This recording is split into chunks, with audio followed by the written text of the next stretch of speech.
Welcome to the Safe Sanctuaries training for McFarland Memorial United Methodist Church.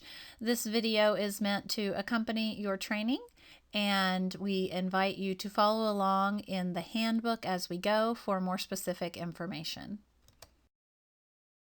You may be wondering why you are here. What is this training all about? Well, basically, the General Conference of the United Methodist Church has called all of its congregations to provide Safe Sanctuaries training to all staff and volunteers who are working with children, youth, and vulnerable adults. And the purpose is basically just to make sure that we all have the same information and that we are protecting the children, youth, and vulnerable adults by following these policies. If you follow along with your bullet points, you can see that all paid staff, all volunteers must be trained in safe sanctuaries, and that this is available to help you understand more about the screening processes and the trainings that are involved with serving in the church. Here we have the basic policy statement on sexual and gender harassment and misconduct of a sexual nature. Now, that includes all of the definitions of things that fall under sexual misconduct. We'll start with sexual harassment, which is unwanted sexual or gender-directed behavior within a pastoral, employment, ministerial, mentor, or colleague relationship. It alters the conditions of the relationship in a way that makes someone uncomfortable and in a way that's inappropriate. This can include sexual jokes, advances, touching, displays, comments that insult, degrade, or sexually exploit the people with whom you are working. Those are examples of sexual harassment. Then we have sexual abuse, and that occurs when a person within a ministerial role of leadership, and this could be clergy, pastor, it could be lay people, but it's when they engage in sexual conduct or sexualized behavior with a congregant, employee, student, staff member, coworker, or volunteer. It can be coerced or forced sexual contact. It can be sexual interaction or contact with children or youth, and sexual exhibitionism or display of visuals or pornography or anything of that nature.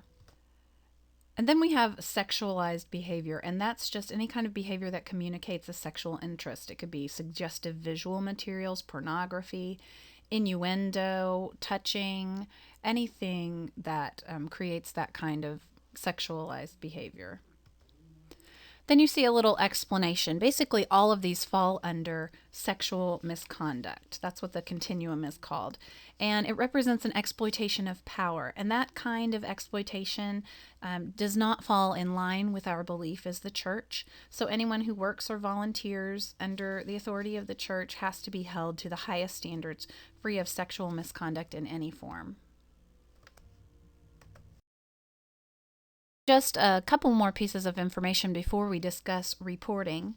Gender harassment would be harassing a woman because she's a woman or a man because he's a man.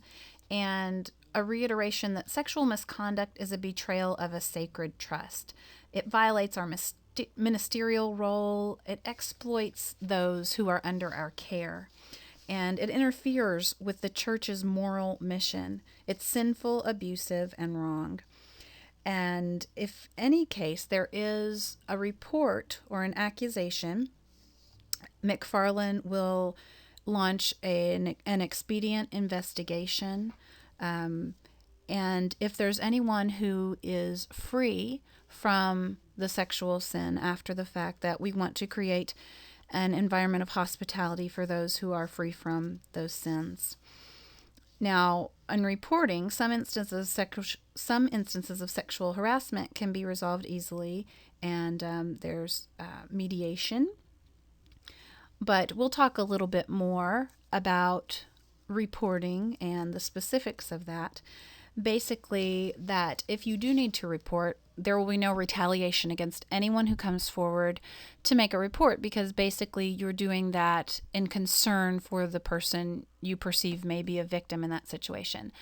So if you have a report of sexual harassment, you would report that to your program director. So that's whoever's in charge of the actual programs for which you are volunteering, maybe the youth director, the children's directors, director of discipleship. If it's sexual abuse, you would report that to the directors. And if a child is involved, there would be a mandatory call to Department of Human Services, which we'll discuss more. And maintaining confidentiality, that if you do report, you will always be kept in confidence. We would not share the source. And the media policy is just that we do not speak to the media. We don't make comments, including saying no comment. I have the statement of covenant, and this is the covenant of the Christian community of McFarland. And this is the covenant between McFarland and the Oklahoma Conference. So basically, it is saying that McFarland will follow measures to train those working with children, youth, and vulnerable adults, that we will share these policies with our congregation, that we will provide supervision, support, training, that we will make sure that our facilities meet these standards as well, and that we will do everything that we can in order to ensure safety for those individuals.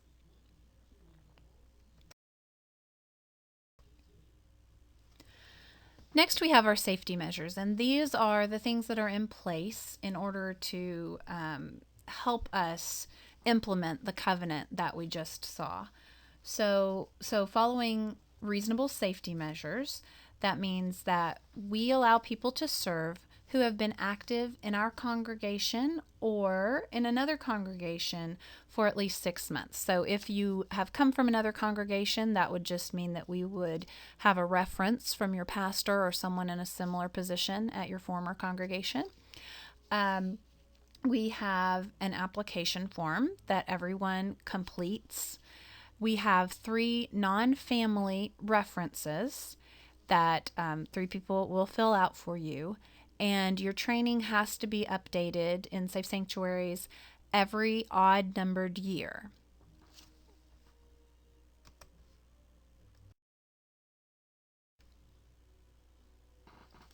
Now we have our operational procedures. With any situation of children, youth, vulnerable adults, we have 2 responsible adults that are present with those groups. One exception does exist in our transportation policy, and that allows for one adult to be in a vehicle with more than one child or youth. The only stipulation there is that it cannot be one-on-one. There cannot be one adult in a vehicle with one child. It has to be at least 2 children or 2 youth at all times. That means if you are going to pick someone up or drop them off, you have to make sure that you have 2 in the car at your last stop. We also need to make sure that all of our ratios are observed, and you see there in your handbook that you have a list of ratios that are broken down by age level or grade level, and we do follow all of those ratios. Then we can have youth assistants. So high school, middle school youth, they can serve as assistant leaders. They just have to be at least 4 years older than the children they are serving. We make sure that we are informing parents of details, to make sure that they have given permission for the children, especially if children or youth are going off-site on a trip. We make sure that all of our drivers are trained in our transportation policy, and we do follow all of the sanitary procedures, such as diapers and toilet, things like that, for our daycare, our children's day out, and other times that we are caring for children. Now, in continuing with our operational procedures, anytime we have a sick child, we do remove them from being with the other children, just so that the sickness doesn't spread, so that we're making sure that we're caring for all of the children. When moving equipment, we only allow high school youth and adults to move any kind of heavy equipment. Children must be supervised at all times when they're on our premises, and this again is just a way to keep them safe. That does mean that even if they are not involved in a supervised activity, that the parents will provide supervision and walk them to and from their other activities. We do require 2 adults on the playground, just as we require 2 adults with any group at any time. These policies are posted around the building so that anyone can look and read them if you need to refer to them at any time. And we do have our emergency protocols. Those are the red binders that you find in the rooms around the building. They're in a clear holder that is attached to the wall, and that tells you about things like tornado, fire, intruders, anything that might create an emergency situation. Now, our facilities guidelines include doors that have windows in them. You probably have noticed that all of our church offices now have windows in them. That's to avoid a situation in which a child can be taken into a room and not seen. We do have the trustees to check for hazards on a routine basis, any kind of safety hazards. Any toxic materials are locked away. And if you see anything like that, please alert your director so that we can make sure that they are locked away and not in an unsafe place. The outlets in all areas with children are covered, and our playground is checked regularly for any kind of hazards. Once again, we provide trainings for staff and volunteers working with children, youth, or vulnerable adults. There are annual opportunities to update that, and actually, we provide opportunities pretty regularly for you to update that training. And that does need to be updated every 2 years, the odd numbered years. Again, touching on reporting abuse. If you suspect abuse, you should report it to your activity or program leader, the senior pastor, or the business administrator. And if it does include someone under the age of 18, you will need to call DHS. We'll talk about that a little bit more shortly. There is a suspicion of abuse. We always want to make sure that we respond with compassion, that our leaders will implement ministry as it is needed in those situations, and the senior pastor will act as a spokesperson to the media or to anyone else who is questioning the situation. Concerning review of policies, we will conduct an annual safety audit. We'll have a safety task force to update our procedures, and we will assess our insurance coverage as needed based on what. Now we have leader guidelines and safety standards for children and youth activities and programs, and under A, interpretations, it defines what a leader is. So a leader is any adult who's in direct supervision of children or youth, and the staff can only be counted as a leader in that situation if they're actively involved with the activity. They can't just be somewhere in the building floating around. They actually have to be involved. A leader can be ages 16 through 18 as far as they can count toward ratios as long as there are already 2 adults in the classroom. After that, they can count toward the ratios needed, but they cannot be considered leaders. They're more assistant leaders. Then we have the activity or program leaders. That would be those in the position of church staff, usually. They have overall administration of the ministry or the activity, and those individuals must be 25 years of age or. Now, still looking under that section A, number 4 is the background screening process. And the background screening process does require these forms: the Safe Sanctuary Screening Form, the Safe Sanctuary Reference Forms, and the Children and Youth Leaders Covenant, and we will discuss those more in detail shortly. So now if we look under B, the minimum requirements for approval as a children or youth leader, you can see that the process is completed when your file is complete, you have a clear criminal report, so a background check, and you have a signed covenant for the church, and that you have approval by the activity or program leader. That means that they have a spot for you in the ministry where you can serve. Activity and program leaders are trained quadrennially, and leaders have to be trained before the activity or program takes place. In other words, you have to have the Safe Sanctuaries training. You have to know what those guidelines are before you can participate and act as a leader for a program. Now, under number 5, you have a list of prohibited items. So these items cannot be used at any function in which children or youth are involved, and they are not allowed on the premises of the church. So that's tobacco. They're not allowed at children and youth activities, by leaders who are being counted in the ratios for a current activity, or in the presence of children and youth. We also cannot have fireworks, firearms, knives, weapons, alcoholic beverages, illicit drugs, or prescription drugs without a prescription.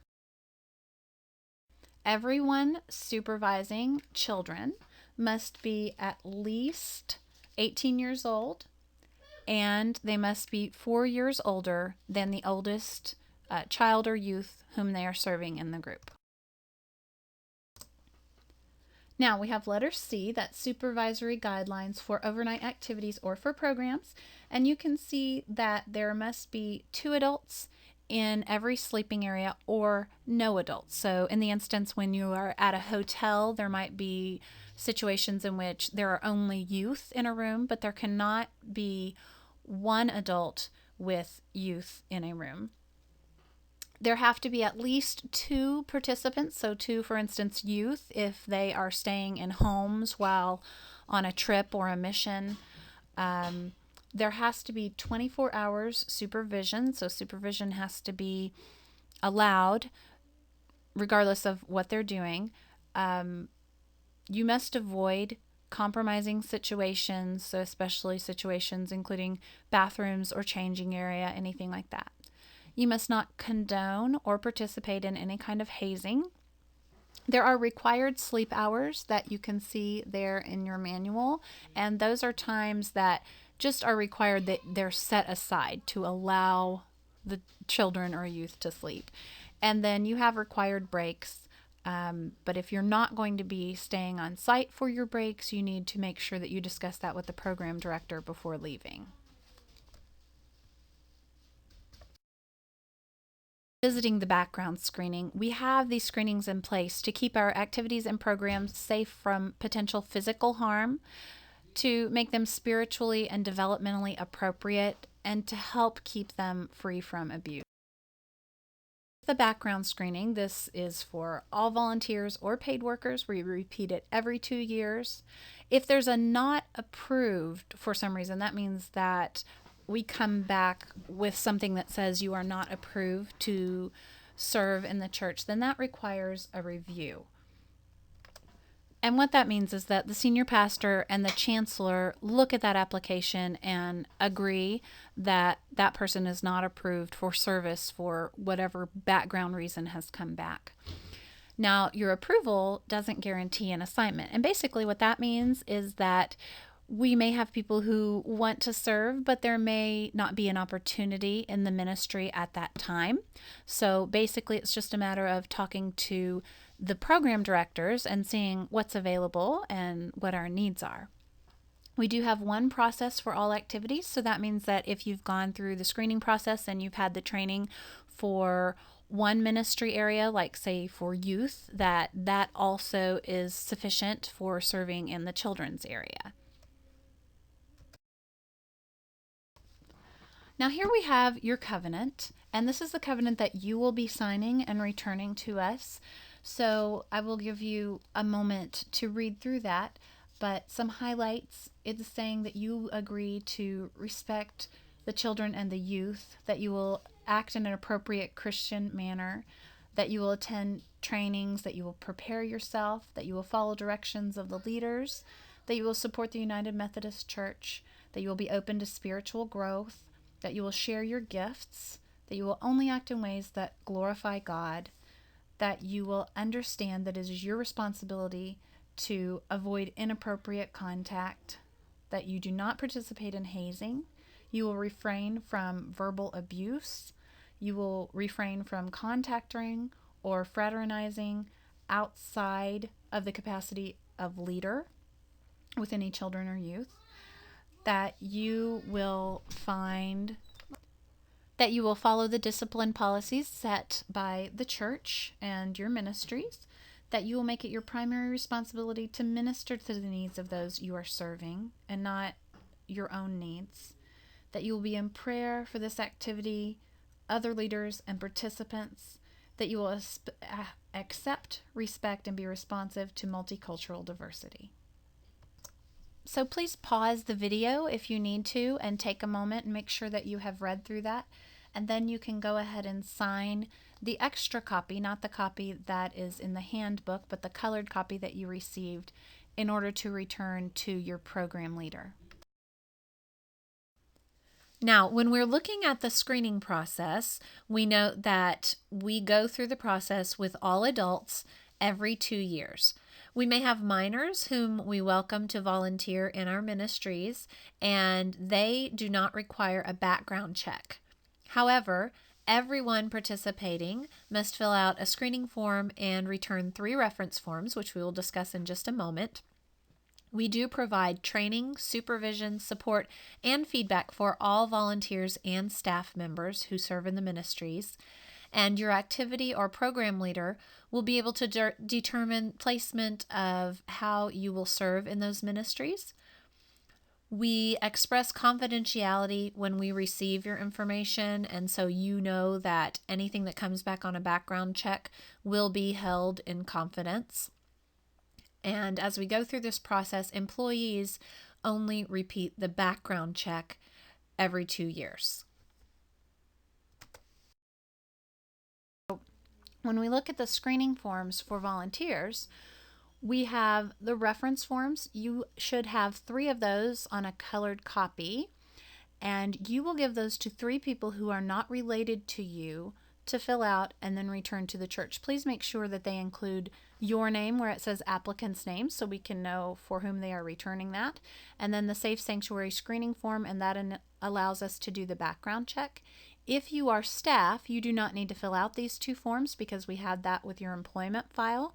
All you need is the covenant that you've already completed.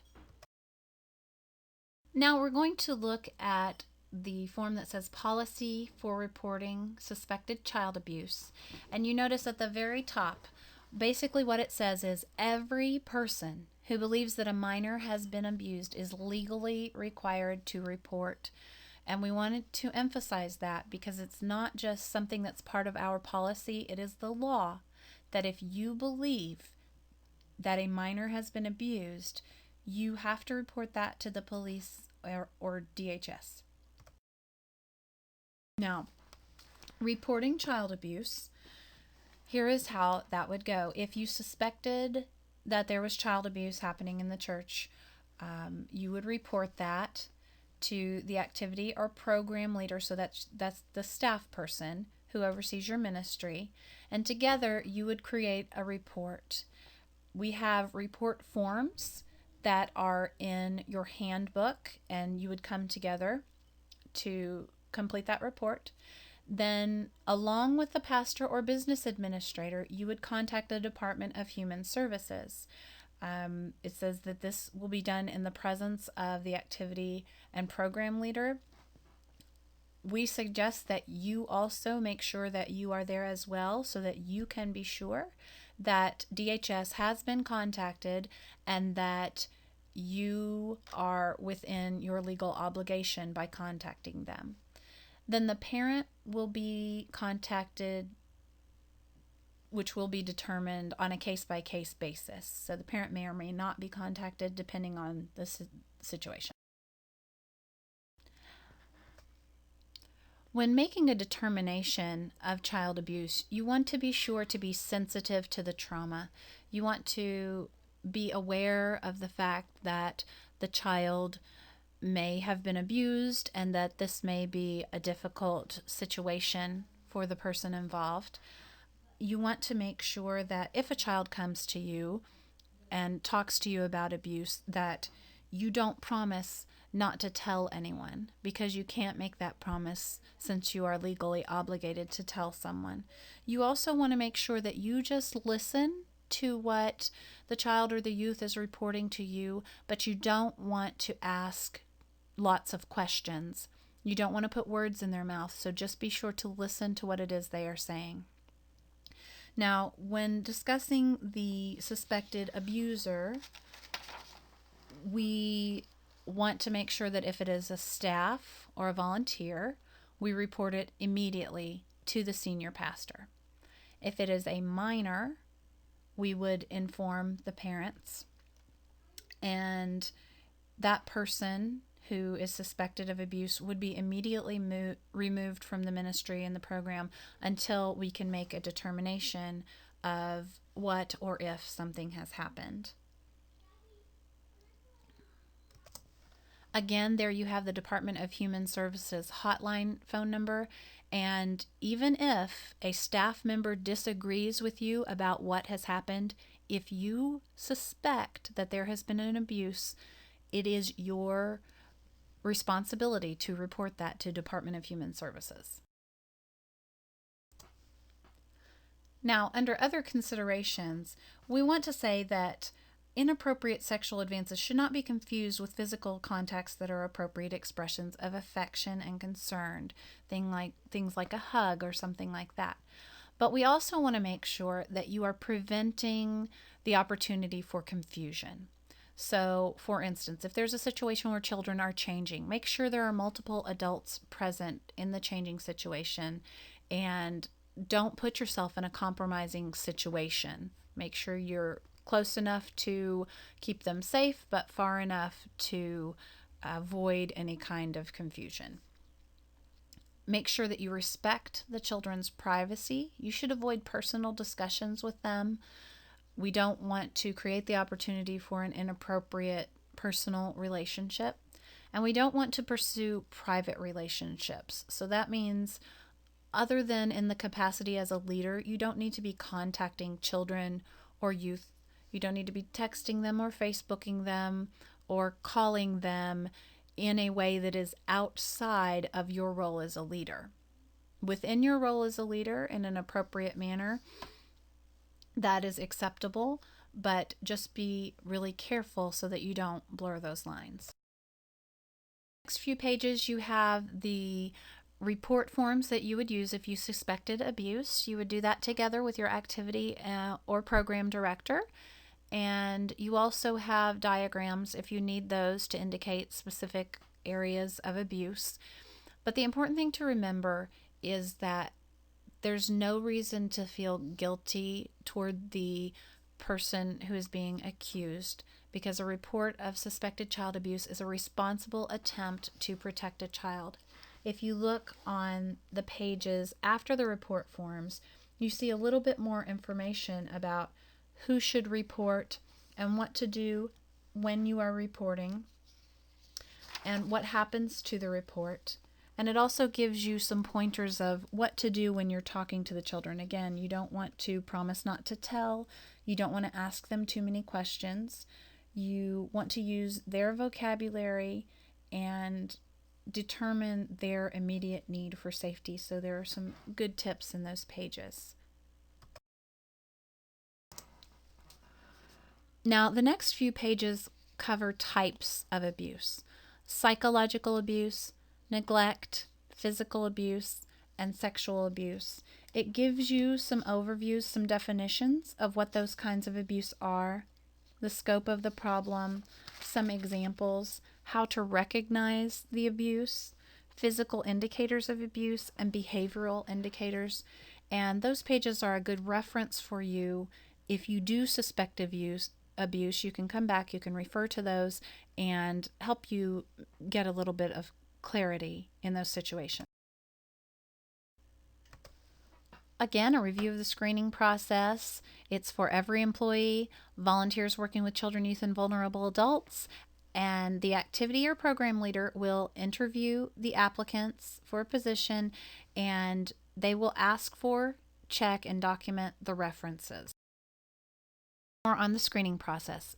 If your background check comes back with questionable information, then we would provide you with what's called the pre-adverse action letter. And that lets you know that something has come back on your background check, and you can look at your summary of rights on that as well. Then we'll allow adequate time for you to come back and let us know if there might have been an error on your background check, or if there's additional information that will help us to make a decision as far as your serving in a ministry. If an adverse decision is made, and that means that we cannot allow you to serve in a ministry, then the adverse action letter and consumer reporting agency contact information will be provided to you so that you understand what's going on and you have that next step of information. In the section that you have called Welcoming the Abuser, you notice that that begins with scriptures. A congregation of the body of Christ is open to participation by all who seek a relationship with Jesus Christ and is fully inclusive of those who sin. In the second paragraph, we see, "For there is no distinction, since all have sinned and fall short of the glory of God. They are now justified by his grace as a gift through the redemption that is in Christ Jesus." So we do have a policy in place for registered sex offenders, and you can see the details of that in your handbook. It includes joining with a person of a chaperone nature that would accompany this person to all events and ministries in the church. If you suspect that a registered offender is attending, please be sure to report that to the senior pastor and the business administrator so that we can make sure that that person has taken the opportunity to enter into the covenant with us. Following the covenant that a registered sex offender would complete that you find in your handbook, you will find the sexual harassment policy that gives you definitions. We've already discussed sexual harassment a little bit, but when it comes to a complaint against a paid staff member, that would be resolved by mediation, or it may result in termination of that staff member depending on the findings of the mediation. If there is a complaint against the clergy, that complaint would be directed to the Staff Parish Relations Committee, the supervisor of the clergy, and the superintendent or the bishop. The ethical standards for ministry professionals do refer to professionals, but they are standards that we can all use as guides. It's to make sure that contact with one another promotes spiritual, mental, and interpersonal health, that we treat all people with respect, that we avoid doing anything that would harm the individuals that we serve, that we discuss purpose, goals, natures of helping relationships, that we make sure we set boundaries and include what the limitations of those relationships are, that the professionals inform the congregation and individuals within the congregation of their education, trainings, and area of competency, that they know the limit and scope of their professional knowledge and offer the services that are in line with their knowledge, that they obtain regular training to increase their skills, that they maintain records and conversations in a confidential manner, except when the confidentiality would cause harm to that person or to others.